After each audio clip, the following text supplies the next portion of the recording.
നമസ്കാരം. എല്ലാ പ്രിയപ്പെട്ട പ്രേക്ഷകർക്കും ശ്രീഭദ്ര ജ്യോതിഷത്തിലേക്ക് സ്വാഗതം. ഇന്ന് നമ്മൾ ചിത്തിര നക്ഷത്രക്കാരുടെ 2025 വിഷുഫലങ്ങളാണ് ചർച്ച ചെയ്യുന്നത്. ചിത്തിര നക്ഷത്രം ആദ്യ പകുതി കന്നിക്കൂറിലും രണ്ടാമത്തെ പകുതി തുലാക്കൂറിലുമായിട്ടാണ് വരുന്നത്. ഇപ്പം നമ്മൾ ഈ വിഷുഫലം പറയുന്നതിന് ഒരു പരമ്പരാഗതമായൊരു സിസ്റ്റമുണ്ട്. വിഷു സംക്രമം നടക്കുന്ന നക്ഷത്രം, തിഥി, കരണം തുടങ്ങിയവയെ അടിസ്ഥാനപ്പെടുത്തിയാണ് വിഷുഫലം ഗണിക്കുന്നത്. തിഥിയുടെ പകുതിയാണ് കരണം എന്നറിയപ്പെടുന്നത്. സമയ വ്യത്യാസം കൃത്യമാക്കാനുള്ള ഒരു ഉപാധിയാണ് തിഥിയുടെ പകുതി കരണം എടുത്തിട്ട് കൃത്യമാക്കിയിട്ടാണ് വിഷുഫലം ഗണിക്കുന്നത്. പിന്നെ നമ്മുടെ വരവ് ചെലവുകളെ സൂചിപ്പിക്കുന്ന ആയം, വ്യയം, കന്തായം തുടങ്ങിയ ഫലങ്ങൾ അതോടെ ചേർത്താണ് നമ്മൾ വിഷുഫലം തയ്യാറാക്കുന്നത്.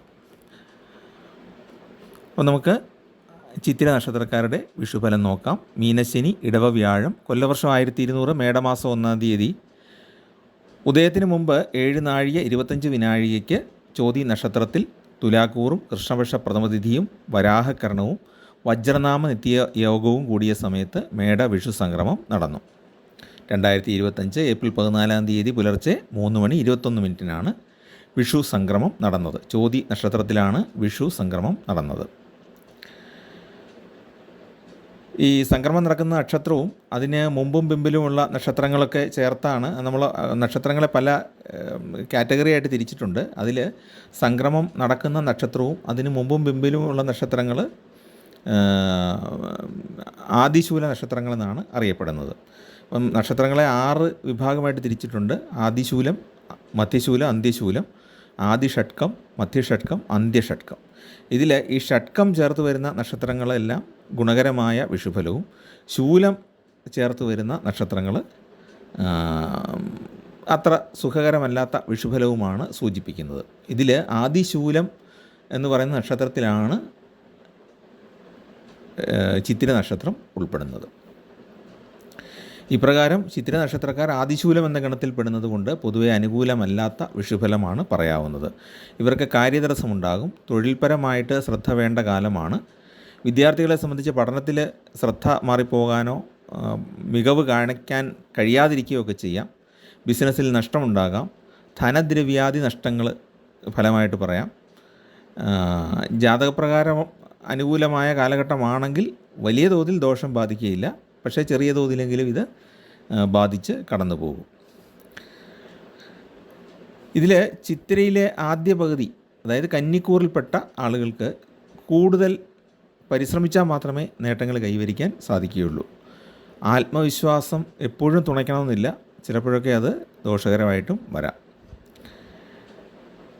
വിദ്യാർത്ഥികളെ സംബന്ധിച്ച് നേരത്തെ പറഞ്ഞ പോലെ തന്നെ പഠനത്തിൽ പ്രയാസം അനുഭവപ്പെട്ടേക്കാം. മാതാപിതാക്കളൊക്കെ നല്ല ശ്രദ്ധിക്കേണ്ട ഒരു കാലമാണ് കുട്ടികളുടെ കാര്യത്തിൽ. അകാരണമായ ഭയം അനുഭവപ്പെടാനുള്ള സാധ്യതയുണ്ട്. അതായത് ഉത്കണ്ഠ, അതാണ് ഭയം എന്ന് ഉദ്ദേശിച്ചത്. മറ്റ് പേടികളെക്കാളും അടുത്തതായിട്ട് എന്താണ് ചെയ്യേണ്ടത്, ഞാനൊരു വഴിമുട്ടി നിൽക്കുകയാണല്ലോ എന്നുള്ള രീതിയിലുള്ള ഒരു ഉത്കണ്ഠ ഉണ്ടാകാൻ സാധ്യതയുണ്ട്. അതുപോലെ തന്നെ പരമ്പരാഗത വ്യാപാരത്തിലും വ്യവസായത്തിലുമൊക്കെ വരവ് കുറഞ്ഞു വരാം, ധനവരവ് കുറയാം.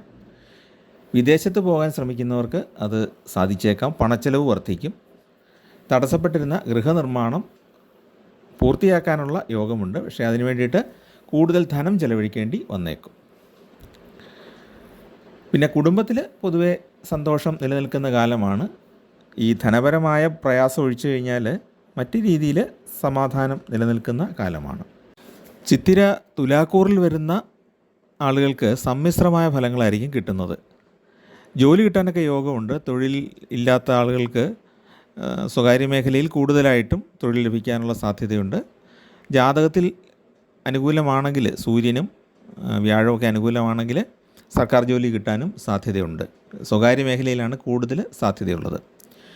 പിന്നെ നേരത്തെ നിർത്തിപ്പോയ ചില പ്രസ്ഥാനങ്ങളൊക്കെ വീണ്ടും നമുക്ക് തുറന്ന് പ്രവർത്തിപ്പിക്കാനായിട്ട് സാധിക്കും. വിദ്യാർത്ഥികളെ സംബന്ധിച്ച് വിദ്യാഭ്യാസത്തിലൊക്കെ പുരോഗതി ദൃശ്യമാകും. ബന്ധുക്കളുമായിട്ടുണ്ടായിരുന്ന വിരോധമൊക്കെ പറഞ്ഞു തീർത്ത് വീണ്ടും രമ്യതയിലാകും. അതുപോലെ തന്നെ കുടുംബ ബന്ധങ്ങളും കൂടുതൽ ദൃഢമാകുന്നതാണ്. വിവാഹം നടക്കാൻ യോഗമുണ്ട്. മനസ്സിനിണങ്ങിയ ജീവിത പങ്കാളിയെ ലഭിക്കാനും യോഗമുണ്ട്. പിന്നെ ധനാഗമ മാർഗ്ഗങ്ങൾ പലതും തുറന്നു വരും. ചിട്ടി, ഇൻഷുറൻസ് തുടങ്ങിയ കാര്യങ്ങളൊക്കെ ഈ സമയത്ത് ലഭിക്കാൻ സാധ്യതയുണ്ട്. നറുക്കെടുപ്പിലൂടെയും ഗുണം ഉണ്ടാകാൻ സാധ്യതയുണ്ട്. അതുപോലെ തന്നെ ദൂരെയൊക്കെ താമസിക്കുന്നവർക്ക് ജന്മനാട്ടിലേക്ക് സ്ഥലമാറ്റം കിട്ടാനും സാധ്യത ഉണ്ട്. ഉദ്യോഗസ്ഥർക്ക് അധിക ചുമതല വന്നെത്തും. ശമ്പളമൊക്കെ വർദ്ധിപ്പിച്ച് ലഭിക്കാനുള്ള യോഗം കാണുന്നുണ്ട്. ഇനി നമുക്ക് ആയം, വ്യയം, കന്തായം എന്നിവയുടെ ഫലം നോക്കാം. ചിത്തിര നക്ഷത്രം ഉൾപ്പെടുന്ന കന്നിക്കൂറിന് ആയം 14 വ്യയം 2 അത് ഗുണകരമാണ്. ധനലാഭം ഉണ്ടാകാനുള്ള യോഗമുണ്ട്. ചിത്തിര തുലാക്കൂറിൽ വരുന്നവർക്ക് ആയം 11 വ്യയം 5 ഇതും സാമാന്യം ഗുണകരമാണ്. ധനലാഭത്തിന് യോഗമുണ്ട്. ചിത്തിര നക്ഷത്രത്തിൻ്റെ കന്തായ ഫലം എന്ന് പറയുന്നത് 402 അതുകൊണ്ട് മേടം മുതൽ 4 മാസം മനസ്സിന് അസ്വസ്ഥത ഉണ്ടാക്കുന്ന ചില ജീവിതാനുഭവങ്ങൾ നേരിടേണ്ടി വരും. കുറഞ്ഞ ധനലാഭം ആയിരിക്കും. ചിങ്ങം മുതൽ 4 മാസം ശരാശരി സുഖാനുഭവങ്ങളായിരിക്കും. അതുപോലെ തന്നെ ശരാശരി ധനവും ലഭിക്കും. മനസ്സിന് നേരിയ തോതിൽ സുഖക്കുറവുണ്ടാകാം. ധനു മുതൽ 4 മാസം ശരാശരി രീതിയിലുള്ള ധനലഭ്യതയും മനസ്സിന് അതൃപ്തിയും ഫലമാകുന്നു. അപ്പോൾ നമ്മളിങ്ങനെ വിവിധ ഘടകങ്ങൾ ഉപയോഗിച്ചുള്ള ഫലങ്ങൾ ആണ് പറയുന്നത്. അത് ചേർത്ത് നമുക്ക് ചിന്തിച്ച് നോക്കിയാൽ മാത്രമേ കൃത്യമായിട്ട് ഫലം കിട്ടുകയുള്ളൂ. ചിത്തിര നക്ഷത്രക്കാർക്ക് ഒരു സമ്മിശ്ര ഫലമാണ്.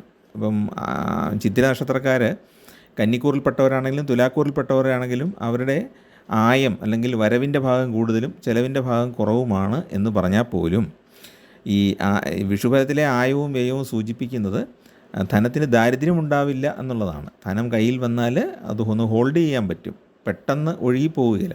അതുമാത്രമാണ് നമുക്ക് ഈ ആയം വ്യയം കൊണ്ട് സൂചിപ്പിക്കാനായിട്ട് സാധിക്കുന്നത്. ഗ്രഹചാരഫലം ഉണ്ടല്ലോ, ഗ്രഹഗോചരഫലം, അതാണ് കൂടുതൽ കൃത്യമായിട്ട് വരുന്നത്. ഇനി നമുക്ക് ചിത്തിര നക്ഷത്രക്കാർ ചെയ്യേണ്ട വഴിപാടുകളെപ്പറ്റി നോക്കാം. ചൊവ്വാപ്രീതികരങ്ങളായ കർമ്മങ്ങളാണ് പ്രധാനമായിട്ടും അനുഷ്ഠിക്കേണ്ടത്.